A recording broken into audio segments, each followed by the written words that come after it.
नमस्कार, स्वागत है आपका आपके अपने चैनल उज्ज्वल जीके में। मैं हूं सीमा शर्मा।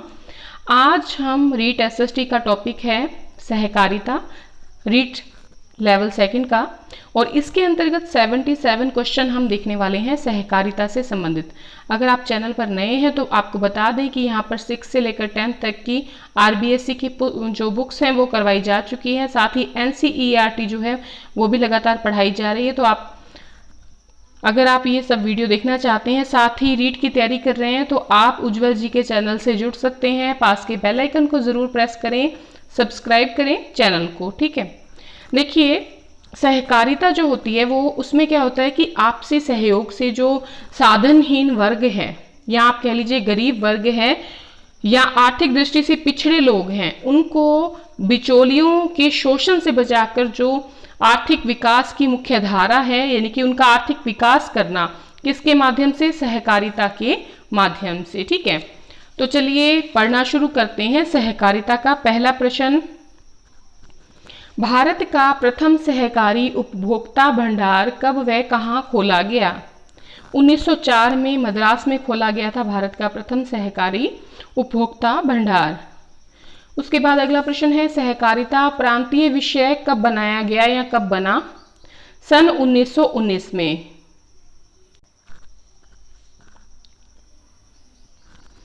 सहकारिता का मूल सिद्धांत क्या है? सहकारिता जो होती है वो एक सबके लिए और सब एक के लिए, ठीक है, मतलब सब मिलजुल कर काम करें, इस सिद्धांत पर काम करती है।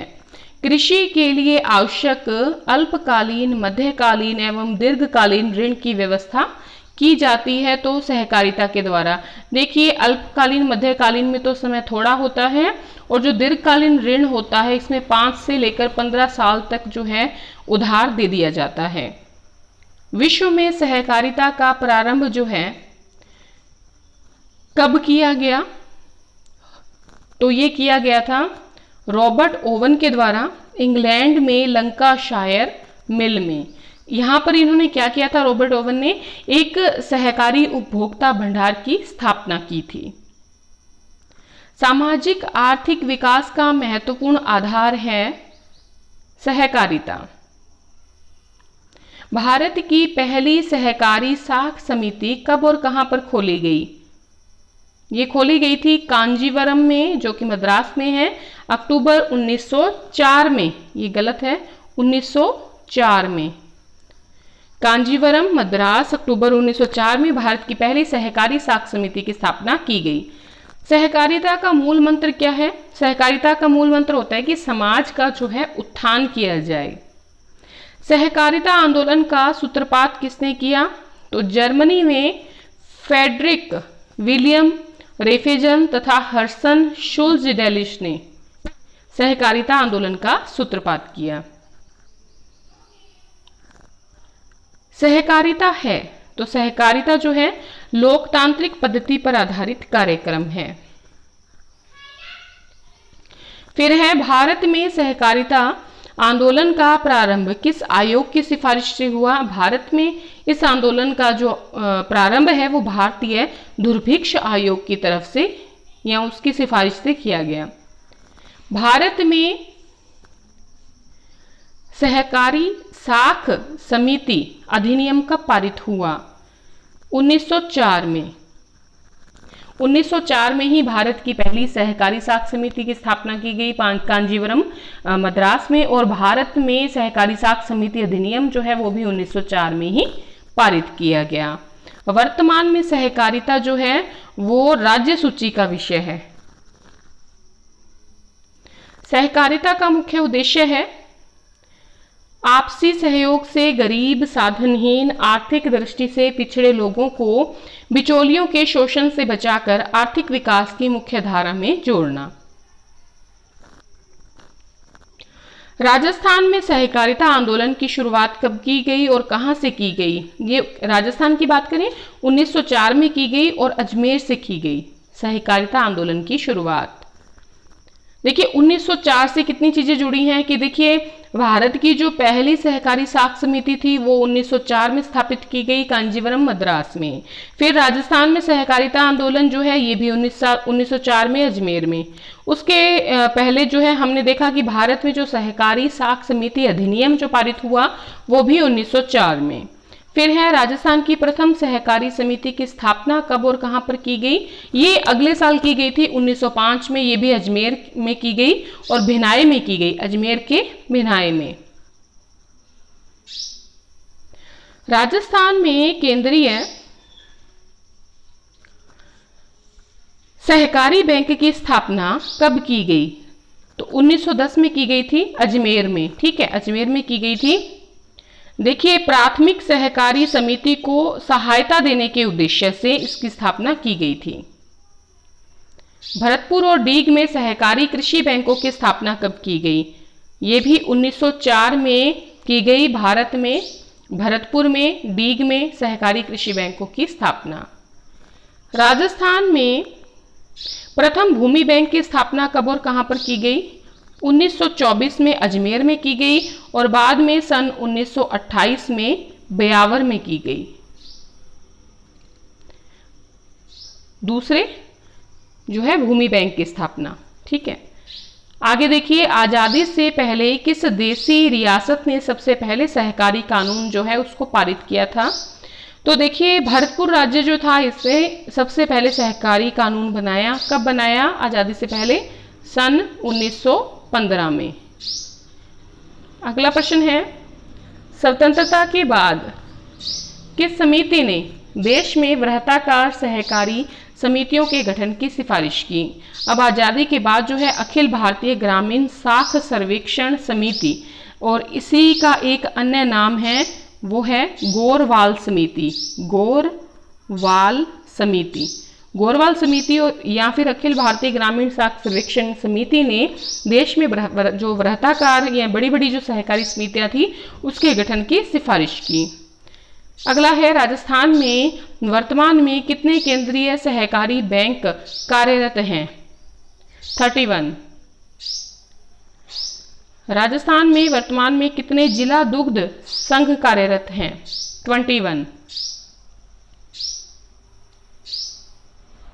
राजस्थान में सहकारी साख व्यवस्था के कितने स्तर हैं, तो देखिए 2 स्तर हैं। पहला है अल्पकालीन और मध्यकालीन और दूसरा है दीर्घकालीन साख, यानी कि 5 से लेकर 15 वर्ष। जब मैंने आपको बैंकिंग पढ़ाई थी तब मैंने आपको साख के बारे में बताया था।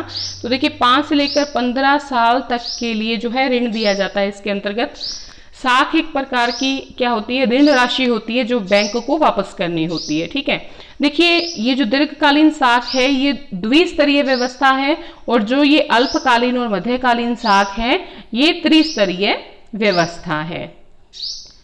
चलिए आगे बढ़ते हैं। राजस्थान में सहकारिता के क्षेत्र में शीर्ष स्तर पर अल्पकालीन मध्यकालीन साख प्रदान करने वाला बैंक कौन सा है, तो ये बैंक है राजस्थान राज्य सहकारी बैंक। राजस्थान सहकारी समितियां अधिनियम कब पारित किया गया, तो ये अधिनियम 1953 में पारित किया गया था। क्यों किया गया था, ताकि जो विभिन्न अलग अलग जो सहकारी जो कानून बने हुए हैं उनको एक रूप किया जा सके, उनमें एक रूपता जो है वो लाई जा सके। नया सहकारी अधिनियम 2001 लागू कब हुआ था, 14 नवंबर सन 2002 में। ठीक है, देखिए इससे जुड़ी एक बात आप ध्यान रखिएगा, इससे पहले 2 अक्टूबर 1965 में भी एक नया सहकारी अधिनियम जो है वो लागू हुआ था और उसके बाद ये लागू हुआ था। 28वां प्रश्न है राजस्थान में सहकारिता के क्षेत्र में दीर्घकालीन साख प्रदान करने वाली शीर्ष संस्था कौन सी है, तो दीर्घकालीन साख प्रदान करने वाली शीर्ष संस्था है राजस्थान राज्य सहकारी भूमि विकास बैंक। ठीक है, और देखिए जिला स्तर पर जो है प्राथमिक सहकारी भूमि विकास बैंक काम करता है, ये भी याद रखिएगा। राजस्थान में अल्पकालीन व मध्यकालीन साख प्रदान करने वाली सहकारिता के क्षेत्र में जिले स्तर की संस्था कौन सी है? तो जिले स्तर की जो संस्था है वो है केंद्रीय सहकारी बैंक, ठीक है। और ये मध्य स्तर पर है, यानी कि सेकंड लेवल पर है। फर्स्ट पे कौन सा है? फर्स्ट पे हमने देखा था राजस्थान राज्य सहकारी बैंक, और फिर सेकंड लेवल पे है केंद्रीय सहकारी बैंक। ये जिले को देखता है, ठीक है। राजस्थान में अल्पकालीन व मध्यकालीन साख प्रदान करने वाली सहकारिता के क्षेत्र में प्राथमिक स्तर की जो संस्था है वो कौन सी है? प्राथमिक कृषि सहकारी साख समितियां, ठीक है। ये जो है ये क्या करती हैं? प्राथमिक स्तर की संस्थाएं हैं। राजस्थान में दुग्ध सहकारिता में सर्वोच्च स्तर पर जो सहकारी संस्था है वो कौन सी है? राजस्थान सहकारी डेयरी फेडरेशन।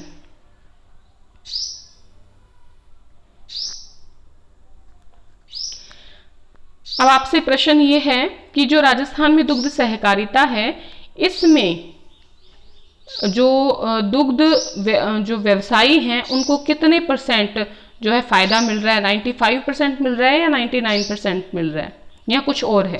ठीक है, कमेंट बॉक्स में बताइएगा। चलिए अगला प्रश्न है, राजस्थान में पहली बार सहकारी समिति विधेयक कब पारित किया गया था? ये पूछा गया प्रश्न है, पटवारी परीक्षा हुई थी 2011 की उसमें। तो राजस्थान में पहली बार जो सहकारी समिति विधेयक पारित हुआ था 1953 में हुआ था। राजस्थान में शहरी क्षेत्र में महिला नागरिक सहकारी बैंक की स्थापना किन शहरों में की गई? तो राजस्थान की बात करें तो जयपुर और उदयपुर में सबसे पहले जो है महिला नागरिक सहकारी बैंक की स्थापना की गई थी। कौन सी संस्था दीर्घकालीन सहकारी साख प्रदान करती है? तो जो केंद्रीय भूमि विकास बैंक है ये दीर्घकालीन सहकारी साख व्यवस्था यानी कि 5 से 15 साल तक का जो ऋण है वो प्रदान करती है। राजस्थान में सहकार जीवन सुरक्षा बीमा योजना कब से प्रारंभ की गई? तो ये 13 अक्टूबर 2018 से प्रारंभ की गई है सहकार सुरक्षा बीमा योजना। और इसमें जो अधिकतम राशि है, ठीक है, बीमे की, तो वो बीमा जो है 10 लाख तक हो सकता है। सहकारी साख समितियों का ढांचा है, आप ये भी कह सकते हैं कि सहकारी साख तंत्र का ढांचा क्या है? त्रिस्तरीय है, ठीक है, त्रिस्तरीय है, पहले भी बताया है 3 स्तरों में है। राजस्थान में ग्राम सेवा सहकारी समिति में कृषकों हेतु उपज रहन ऋण योजना कब से प्रारंभ की गई? ये 1 जून 2020 से प्रारंभ की गई है, ठीक है। नया प्रश्न है, राजस्थान में ग्राम सेवा सहकारी समितियों में कृषकों के लिए उपज रहन ऋण योजना 1 जून 2020 से प्रारंभ की गई है। देखिए इस प्रकार के प्रश्न जो हैं रीट में या आरपीएससी के द्वारा पूछे जाते हैं क्योंकि ये करंट का भी प्रश्न बन जाता है, ठीक है। राजस्थान में प्रारंभ कस्टम हायरिंग केंद्रों का संबंध किससे है? कस्टम हायरिंग केंद्रों का संबंध है कि जो किसान हैं उनको कृषि के जो यंत्र हैं, उपकरण हैं, वो किराए पर उपलब्ध करवाए जा सकें, क्योंकि हर जो किसान है, छोटा किसान जो है वो इस प्रकार के उपकरण जो है खरीद नहीं सकता। आगे है, अल्पकालीन सहकारी ऋण वितरण व्यवस्था में राजस्थान में शीर्ष पर कौन सी जो है संस्था है? अपेक्स बैंक है। अपेक्स बैंक का नाम क्या है? राजस्थान राज्य सहकारी बैंक। कौन सा बैंक है ये? Apex bank. राजस्थान में प्रत्येक जिले के सहकारी बैंक का नाम है, प्रत्येक जिले का जो सहकारी बैंक है उसका नाम है केंद्रीय सहकारी बैंक। राजस्थान में सहकारी समितियों को सुदृढ़ बनाने के लिए केफरी कार्ड योजना किस समिति की सिफारिश पर निर्मित की गई? शिवरमन समिति जो थी उसके आधार पर ये जो है केफरी कार्ड योजना लाई गई है। विपणन सहकारिता क्या होती है? देखिए कृषकों को उन्नत कृषि आदानों की आपूर्ति सुनिश्चित करना और उन्हें उनकी उपज का उचित मूल्य दिलाना, ये विपणन सहकारिता कहलाता है। राजस्थान की सहकारी संस्थाओं के द्वारा उपलब्ध करवाए जाने वाले ऋण की प्रवृत्ति क्या है? एक तो अल्पकालीन ऋण है, फिर मध्यकालीन ऋण है, फिर दीर्घकालीन ऋण है। तो तीनों प्रकार के ऋण जो है उपलब्ध करवाए जाते हैं सहकारी संस्थाओं द्वारा 3 महीने से लेकर 15 साल तक। अगला है महिला मिनी बैंक योजना की शुरुआत 17 जनवरी 2001 को किस स्थान पर की गई? ये की गई थी आकोली ग्राम जालोर में। राजस्थान राज्य सहकारी क्रय विक्रय संघ का संक्षिप्त नाम क्या है? इसका नाम है RAJFED, Rajasthan state cooperative marketing federation limited. RAJFED का गठन कब और कहां पर किया गया था? 26 नवंबर 1957 जयपुर। देखिए ये जो कोऑपरेटिव सोसाइटियां होती हैं ये भी किससे संबंधित है? सहकारिता से संबंधित हैं, और ये भी जो है ऋण दिलवाती हैं, चाहे कृषक हैं चाहे छोटे व्यापारी हैं, उनको कम ब्याज पर, ठीक है, ताकि आर्थिक जो ढांचा है भारत का वो सुदृढ़ किया जा सके। चलिए अगला प्रश्न देखते हैं। राजपूताना महिला नागरिक सहकारी बैंक के नाम से प्रथम महिला नागरिक सहकारी बैंक कहाँ गठित हुआ था? तो ये गठित हुआ था जयपुर में। अगला है राजस्थान में कृषकों को उन्नत कृषि आदानों की आपूर्ति सुनिश्चित करना तथा उन्हें उनकी उपज का सही मूल्य दिलवाने के लिए जो शीर्ष संस्था है वो कौन सी है? तो देखिए ये शीर्ष संस्था कौन सी है? राजफेड। ये मुझे लगता है प्रश्न जो है रिपीट हो गया है।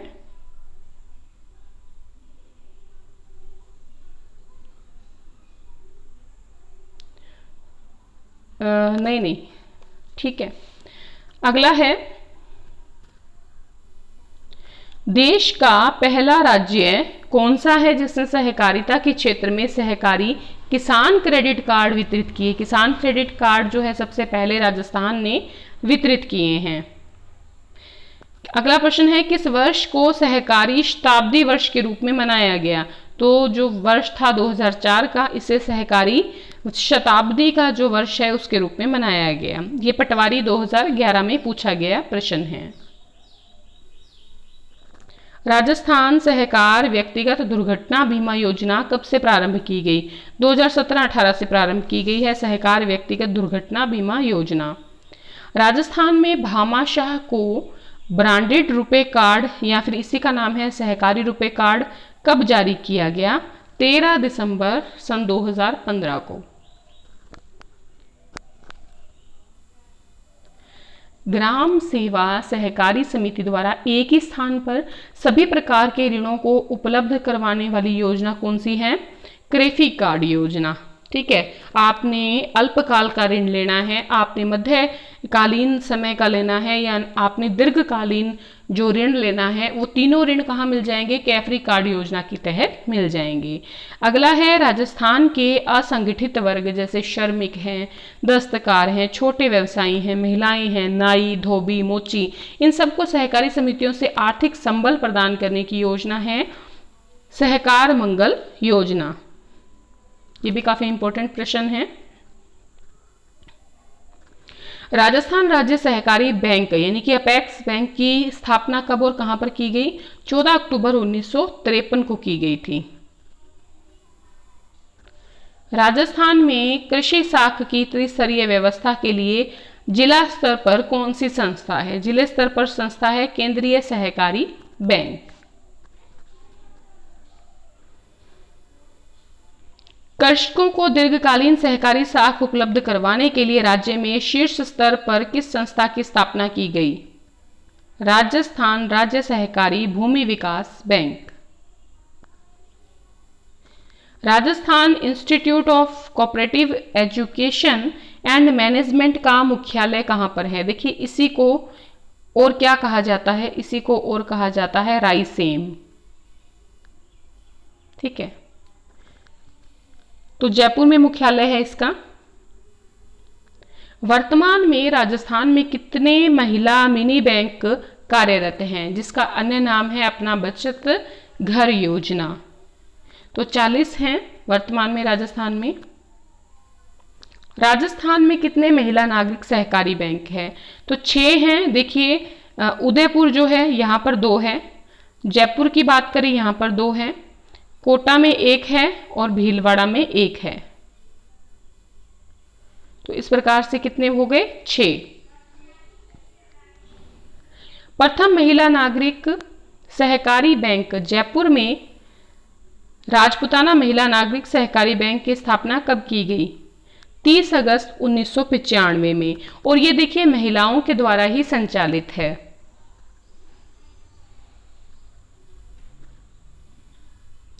राजस्थान सहकारी डेयरी फेडरेशन RCDF की स्थापना कब की गई? तो ये की गई है 1977 में। तो पशुपालक जो हैं उनको उनके दूध का उचित मूल्य दिलवाने के लिए और साथ में जो उपभोक्ता हैं उनको सही दूध जो है, मतलब शुद्ध दूध जो है वो उचित मूल्य में दिलवाने के लिए जो है इसकी स्थापना की गई है। राजस्थान का ग्रामीण क्षेत्र का पहला सहकारी उपहार सुपरमार्केट कहां से शुरू किया गया? झुंझुनू के कुल्हारी आवास से। राजस्थान राज्य उपभोक्ता सहकारी संघ की स्थापना की गई, तो ये जयपुर में की गई है। और आपसे पूछ लें कब की गई है, तो 27 मार्च 1967 में स्थापना की गई है। भारत का पहला राज्य है जिसने सहकारी समितियों के चुनाव में शैक्षणिक योग्यताओं का प्रावधान किया है। तो राजस्थान है जिसने सबसे पहले ये देखा है कि सहकारी समितियों में जो पढ़ाई लिखाई है वो ज़रूरी है। तो ये कौन सी कक्षा तक, या कुछ जो चीज़ें हैं वहाँ पर तो 5वीं क्लास जो है पास होना चाहिए, और कुछ जो सहकारी समितियों में जो पद हैं उसके लिए 8th पास जो है होना ज़रूरी है। तो ये दोनों जो हैं शैक्षणिक योग्यता रखी है राजस्थान ने। अगला है राजस्थान सहकारी सोसाइटी, जो कि संशोधन हुआ था, वो विधेयक पारित किया गया। देखिए ये 2 विधेयक पारित हुए हैं एक के नाम से, एक तो 2018 में पारित हुआ था और एक 2019 में पारित हुआ। राजस्थान सहकारी सोसाइटी संशोधन पहले 2018 में हुआ और फिर 2019 में, नाम सेम रहा। ठीक है, आगे है सहकारी किसान कल्याण योजना में अधिकतम ऋण दिया जाता है। तो अधिकतम देखिए इसमें दिया जाता है 10 लाख रुपए तक का।